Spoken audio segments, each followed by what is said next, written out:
Bismillahirrahmanirrahim. Assalamualaikum warahmatullahi wabarakatuh. Sahabat yang beriman, air laut merupakan salah satu bukti kekuasaan Allah Subhanahu wa Ta'ala. Sang Maha Kreatif ini membuat keseimbangan alam begitu mempesona. Khusus untuk air laut, sebagian kita mungkin sering bertanya, mengapa rasanya bisa begitu asin dan berbeda dengan air jenis lain? Sebagian berpikir, andai saja air laut rasa tawar, maka akan lebih bermanfaat untuk dikonsumsi. Karena tidak bisa dipungkiri jika saat ini dunia mengalami krisis air bersih yang layak minum. Banyak sungai yang tercemar dan membuat manusia susah mencari air. Namun pemikiran tersebut tidak benar adanya. Karena Allah Subhanahu wa Ta'ala menciptakan asinnya air laut bukan tanpa alasan. Ada hikmah luar biasa di balik proses alam ini. Bahkan bahaya besar mengintai makhluk ketika rasa air laut tidak asin.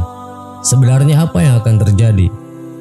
Perkara air laut ternyata tidak luput dari pembahasan Allah Subhanahu wa Ta'ala dan sudah tertulis dalam Al-Quran. Ini menjadi bukti bahwa Allah tidak main-main dalam proses penciptaan semua makhluknya. Dan tidaklah sama antara dua laut, yang ini tawar segar, sedap diminum dan yang lain asin lagi pahit.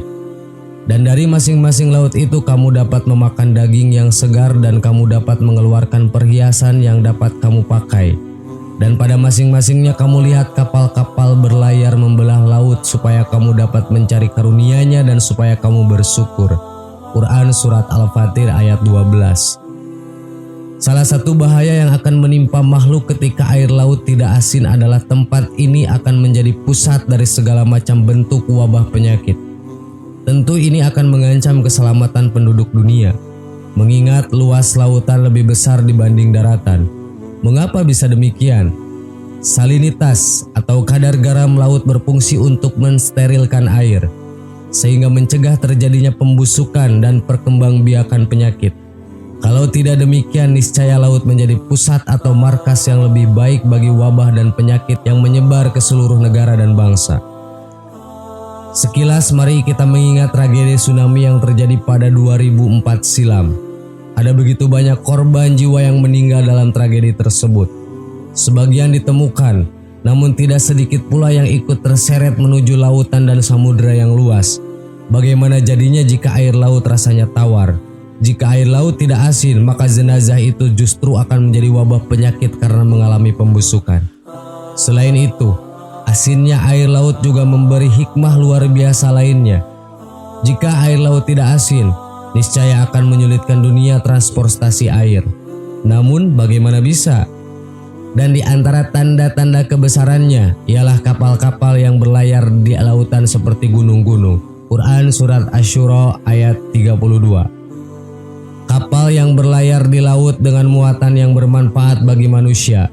Quran Surat Al-Baqarah ayat 164. Masing-masingnya kamu lihat kapal-kapal berlayar membelah laut supaya kamu dapat mencari karunia-Nya dan supaya kamu bersyukur. Quran Surat Al-Fatir ayat 12. Laut dan transportasi menjadi bagian yang memukau.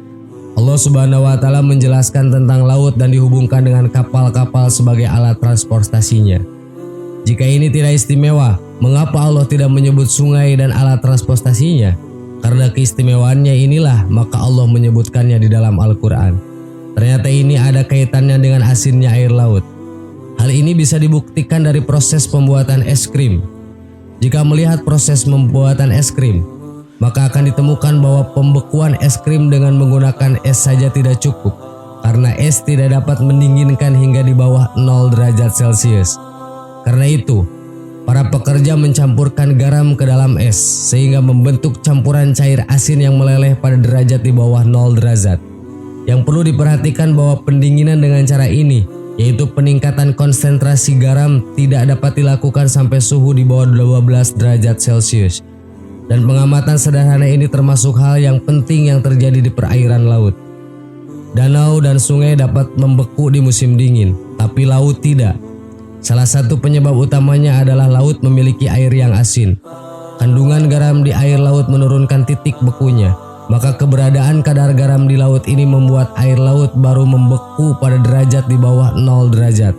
Suatu hal itu yang memungkinkan air laut tetap mengalir atau tidak beku karena ia cair pada derajat kurang dari 10 derajat. Jadi, suhu musim dingin rata-rata tidak mampu membekukan air laut, sehingga hal itu memudahkan pelayaran pada musim dingin pada waktu yang lebih lama karena air laut tidak membeku pada suhu di bawah 0 derajat. Sahabat yang beriman, tidak satu pun di muka bumi yang diciptakan tanpa hikmah, begitu indah dan tanpa celah. Wallahu a'lam, hanya Allah lah yang pemilik ilmu pengetahuan. Terima kasih atas perhatiannya. Wassalamualaikum warahmatullahi wabarakatuh.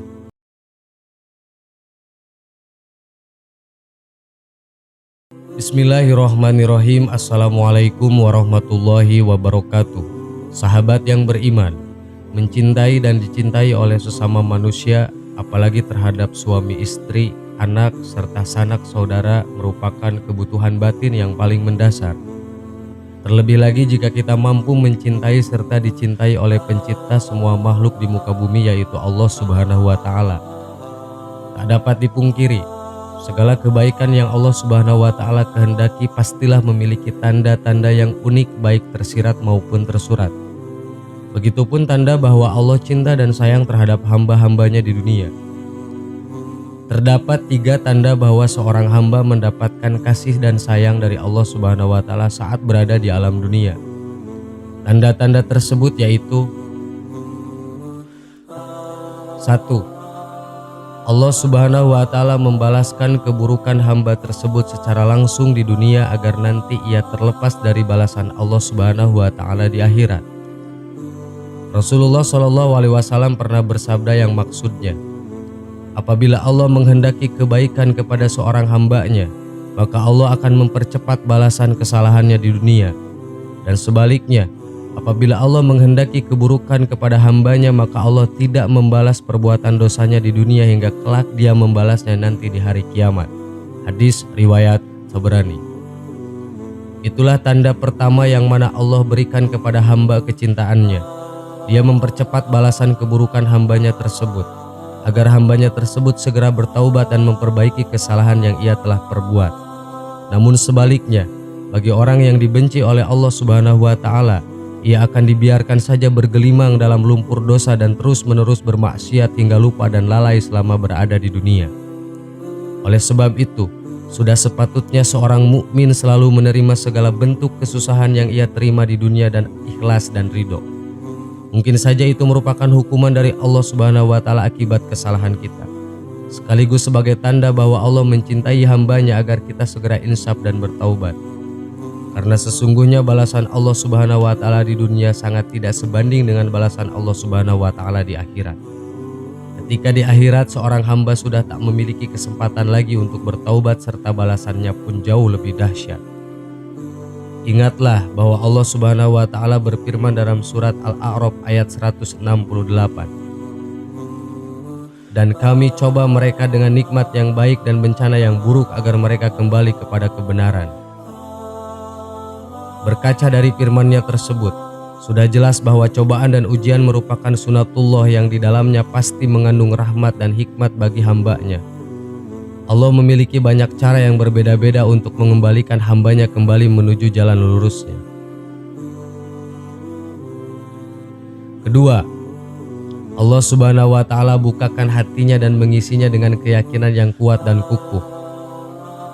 Rasulullah SAW bersabda yang artinya, apabila Allah Subhanahu wa Ta'ala menghendaki kebaikan pada diri seseorang, niscaya Allah akan bukakan kunci hatinya dan mengisinya dengan keyakinan dan kepercayaan yang kukuh. Allah Subhanahu wa Ta'ala jadikan hatinya waspada akan lika-liku kehidupan yang ia jalani. Allah Subhanahu wa Ta'ala jadikan hatinya sehat, sejahtera, dan lidahnya berkata benar dan perilakunya lurus, serta Allah Subhanahu wa Ta'ala jadikan telinganya mendengar dan matanya melihat. Hadis riwayat Abu Syekh dari Abu Dzar. Melalui hadis Nabi SAW tersebut, sudah jelas bahwa hamba yang Allah Subhanahu wa Ta'ala bukakan hatinya, ia akan memiliki tingkah laku yang lurus baik dari ucapan dan perbuatannya. Hamba tersebut akan berhati-hati menjalani hidupnya agar tidak terpeleset ke jurang penuh dosa dengan sedapat mungkin menghindari perilaku-perilaku yang tercela. Ketiga, Allah Subhanahu wa Ta'ala berikan pemahaman terhadap agama Islam hingga mampu menghayati dan mengamalkannya menjadi sebuah cara hidup yang sempurna. Rasulullah Shallallahu Alaihi Wasallam bersabda yang artinya, barang siapa yang Allah Subhanahu wa Ta'ala kehendaki kebaikan atas dirinya, maka pastilah Allah Subhanahu wa Ta'ala anugerahkan pemahaman akan agama. Hadis riwayat Bukhari. Apabila Allah Subhanahu wa Ta'ala kehendaki kebaikan akan seorang hambanya, maka dia akan memberikan pengetahuan untuk memahami ajaran agama Islam hingga ia mampu hayati dan mengamalkannya di dalam kehidupan. Seorang mukmin yang diberikan pemahaman tersebut tentu tidak akan pernah menjual akidahnya hanya demi kesenangan dunia yang hanya sebentar saja. Hamba tersebut tak akan silau dan cinta terhadap dunia hingga melupakan bagiannya di akhirat. Justru ia akan selalu tunduk dan patuh pada perintah Allah Subhanahu wa Ta'ala dan menjauhi larangannya. Allah Subhanahu wa Ta'ala berfirman dalam surat Al-Maidah ayat 3 yang artinya, pada hari ini aku telah sempurnakan bagimu agamamu dan aku telah cukupkan nikmatku padamu dan aku telah ridhokan Islam sebagai agamamu. Sahabat yang beriman, sebagai penutup, marilah kita bermuhasabah diri kita sendiri, menatap jauh ke dalam hati dan menengok kehidupan kita selama ini. Adakah ketiga tanda tersebut terdapat dalam diri dan kehidupan kita selama ini? Jika iya, maka bersyukurlah atas nikmat cinta darinya tersebut dan bersabar atas ujian dan cobaan darinya. Jika tidak, maka kita mesti khawatir bahwa mungkin Allah sedang murka pada diri kita. Segeralah kita bertaubat dan berdoa memohon ampunan, serta meminta petunjuk serta kasih sayangnya. Yakinlah bahwa Allah Subhanahu wa Ta'ala selalu menerima taubat hambanya yang mau kembali kepadanya. Wallahu a'lam. Wassalamualaikum warahmatullahi wabarakatuh.